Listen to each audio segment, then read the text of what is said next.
신중호의 마켓 뷰입니다. 전일 국내 증시는 양시장 모두 플러스로 마감은 했습니다만 장중 변동성이 조금은 심했습니다. 국내 증시의 추가 상승 여부를 좀 타진해 봐야 되는데요. 관련된 차트를 보면서 말씀드리도록 하겠습니다. 전일 가장 중요한 우리나라에서의 경제 지표가 나왔습니다. 바로 수출 증가율입니다. 보시면 아시겠지만 이 옅은 선으로 제가 표시한 게 이 한국의 수출 증가율 전년 대비 증가율입니다. 어제 이제 아침 9시쯤에 나온 수출 증가율은 3.1%로 발표됐습니다. 6개월 연속 플러스 흐름을 이어간 거는 맞지만 오른쪽 끝에 보시면 이 증가율이 좀 떨어지고 있습니다. 전월이 4.8% 그리고 그 전보다 2개월 연속 증가율은 하락하고 있는 상황입니다. 이 증가율을 말씀드린 이유는요. 제가 같이 그려놓은 밸류에이션 차트, 즉 PBR 차트를 가만히 보시면 우리나라의 수출 증가율 차트와 동일하게 유사하게 움직이고 있음을 알 수 있습니다. 그러니까 수출 증가율이 플러스로 찍혀 있는 자체도 상당히 좋은 건 맞지만 이 밸류에이션이 더 올라가려면 이 증가율이 올라가야 됩니다. 수채 마이너스라 하더라도 마이너스 폭이 줄어들면 밸류에이션은 개선될 수가 있는 거죠. 플러스라 그러더라도 수출 증가율이 뭐 20%, 30%다. 이 부분이 중요한 게 아니라 30%에서 더 올라가느냐 아니면 30%에서 내려오느냐. 30% 내려온다고 그러면 밸류에이션이 하락한다라는 그 부분을 좀 주목하셔야 될 것 같습니다. 그래서 수출 증가율을 보실 때 수출 금액만 놓고 보는 게 아니라 그리고 증가율이 플러스냐 마이너스를 놓고 보는 게 아니라 전월 대비 증가율이 개선됐느냐 하락했느냐를 봐야 됩니다. 근데 지금 보면 하락한 상태입니다. 그래서 밸류에이션이 지금 올라온 상황에서 조금은 주춤되고 있다라고 보시면 될 것 같은데요. 이렇게 왜 증가율을 보냐 하면 우리나라의 매출 증가율이 곧 수출 증가율입니다.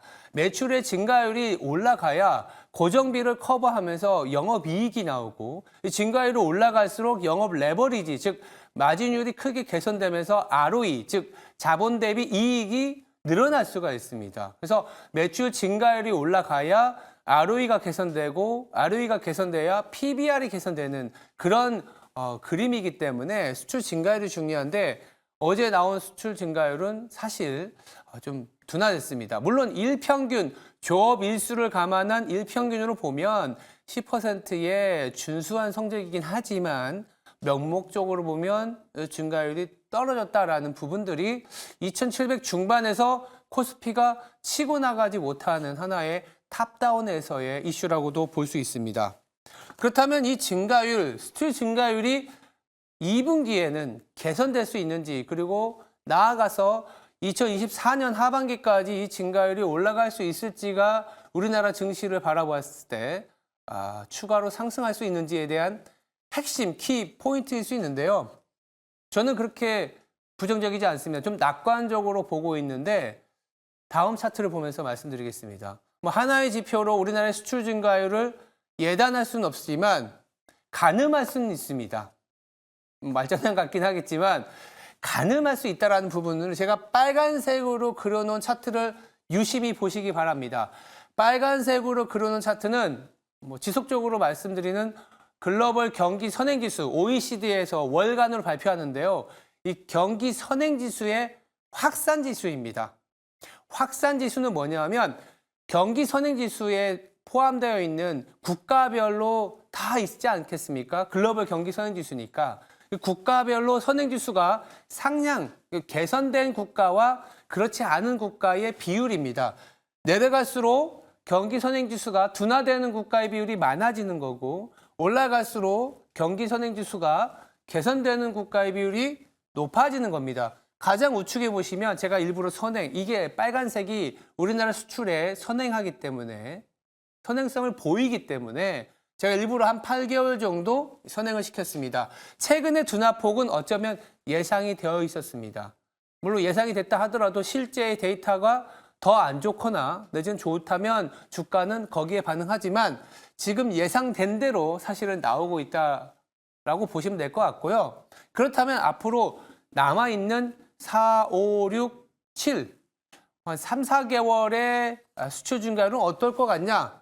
육안으로 보시기에도 조금은 반등을 할 수 있다라고 예상하고 있습니다.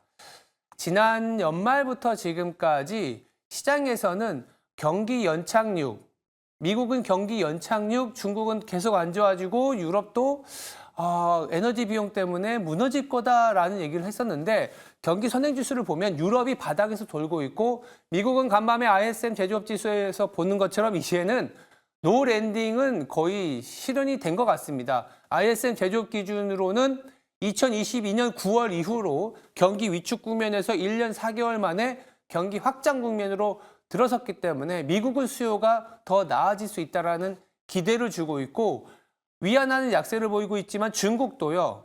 엊그제 일요일에 나왔었던 PMI 지표가 서프라이즈하게 50으로 올라섰습니다. 즉 글로벌 경기가 뭔가 삐걱삐걱 되는 것 같지만 그런대로 글로벌 경기 선행지수가 바닥을 잡고 내지는 추가 상승할 수 있는 모멘텀을 제공하고 있다라고 보시면 될 것 같습니다.